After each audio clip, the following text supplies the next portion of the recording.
अस्सलाम वालेकुम एवरीवन, कैसे हैं आप लोग। देख रहे होंगे कि मेरी लाइफ में हमारी लाइफ में एज अ कपल लाइफ में बहुत सारे इश्यूज आए हुए हैं। शायद वो इतने ज़्यादा इश्यूज नहीं हैं जितने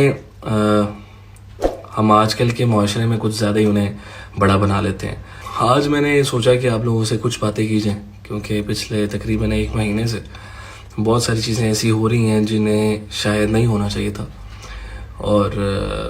पहले तो मैं नहीं चाह रहा था कि सोशल मीडिया पे किसी भी तरह से कोई भी बात मतलब लेके आई जाए हमारी तरफ से। मैंने अपनी बेटी को देख भी नहीं पा रहा, और मैं इस पे कोई भी लीगल एक्शन लेना नहीं चाह रहा, बिकॉज मैं नहीं चाहता मैं अपनी बेटी को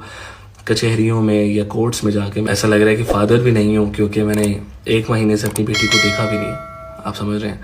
मैंने सिर्फ अगर आयरा को देखा है तो ये जो 1-2 व्लॉग्स आए हैं उनमें देखा है आयरा को कोई भी बात नहीं कहना चाह रहा कि वो गलत है या वो झूठ बोल रही है या वो सच बोल रही है या वो कुछ भी बात।